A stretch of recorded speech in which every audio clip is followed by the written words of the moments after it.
Құрметті қариялар, дін мәселелері және қоғаммен байланыс жөніндегі орталығы сіздерді қарттар күнімен шын жүректен құттықтайды. Қарттарымыз, сіздер шаңырақтың шаттығы, әулеттің тірегі, елдің ақылшысыздар. Дендеріңіз сау, жүздеріңізден әрқашан жарық кетпесін. Қайырлы күн, қадірлі тыңдармандар.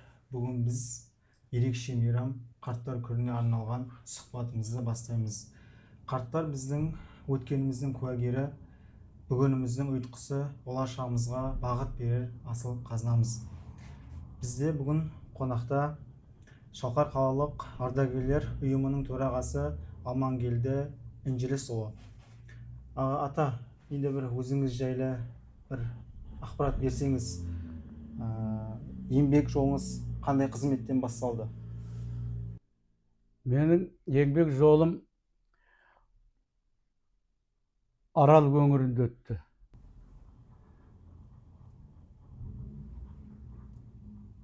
Мектепті бітіргеннен кейін Аралдың теңізінің мамандығы мореходный школа дейтін бар, училище, соған түсіп, кеме механигі мамандығынан бастадым. Содан кейін теңіз қайтқаннан кейін Қазалының ауыл шаруашылық техникумының механик факультетін бітіріп, автомобиль жүргізушісі, автомеханик болып, өмірімнің алғашқы кезеңі солай өтті. Бірақ алғашқы сол теңіз барда теңіздің механигі, теңіздің кеменің механигі болып 5 жыл жұмыс жасадым. Содан кейін теңіз қайтып, мына ауыл шаруашылық саласына ауысып кеттім. Техникумдан кейін Алматының ауыл шаруашылық институтын бітірдім. Содан кейін осы автомобиль саласы, автошколды басқарумен жұмыс жасап кеттік. Екінші сұрақ, өмір бойы тәжірибеңізден алған ең үлкен сабағыңыз қандай? Өмір бойы тәжірибеңізден алған не? Ең үлкен сабағыңыз қандай? Ең үлкен сабақ еңбек еткенде адал болу. Еңбек еткенде сол істейтін жұмысыңды толық біле білу. Сол маған үлкен сабақ болды. Еңбек еткенде не істейтініңді өзің біліп, адал еңбек етсең, ең алған сабағым сол. Одан мен көп жақсы нәтиже алдым. Адалдықтан. Сосын өзің ететін жұмысыңды адал біле білу. Енді үшінші сұрақ, өміріңіздің ең бақытты сәті қай кезде ойлайсыз? Өміріңіздегі ең бақытты сәт қай сәт? Ең бақытты сәт еңбекке араласқаннан кейін үйленіп, балалы болып, өмірге көзқарасың кеңейгеннен кейін сол кезде бақытты шағымды білдім.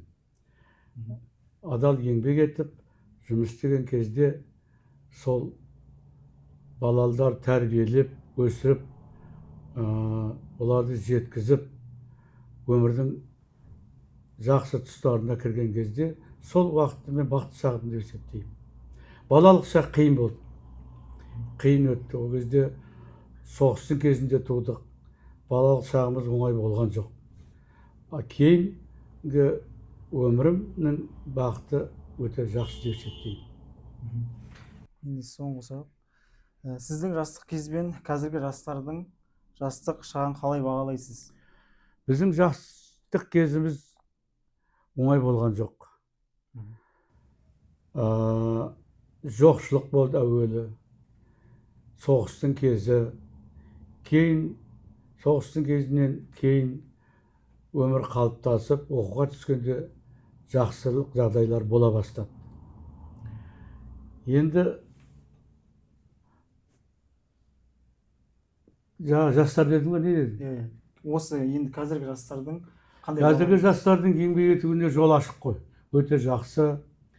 Оқуды жақсы оқып, сол мамандығына түсіп, сосын еңбек етсе, қазіргі жастарға жол ашық. Біздерге шамалар қиындау болды, жоқшылық болды. Қазіргі балдар бақытты балдар. Қазіргі балдарды ата-аналар да көмектеседі. Өздері де талап болса, өздері алып кетеді.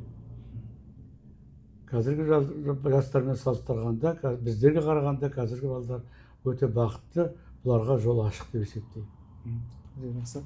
Енді қазіргі жастарымызға қандай кеңестер бересіз? Қандай кеңестер бересіз жастарымызға? Қазіргі кеңес сол, қайталап айтам, оқуды жақсы оқу. Тәрбиені өз мәнінде ала білу. Көп жағдай ата-анаға байланысты. Тәрбиені жақсылап берген бала жақсы болатыны белгілі. Бірақ балаға да байланысты. Берген тәрбиені қабылдайтын балдардың түрі бар. Көп балдар қабылдаймайды, кейбір балдар жақсы қабылдайды.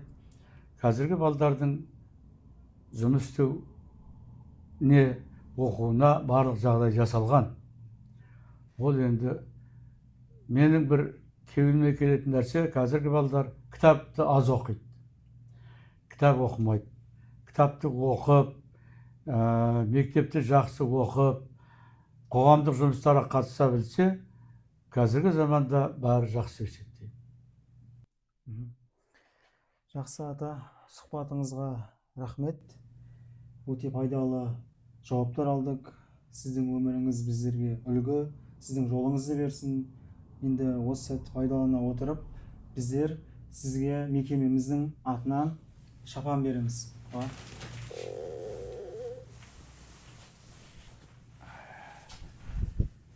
Сұхбат бергеніңізге рахмет ата. Енді бір батаңызды берсеңіз өзіңіз, ақ батаңызды берсеңіз. Ал, әуелі Құдай оңдасын, оң ісіне бастасын.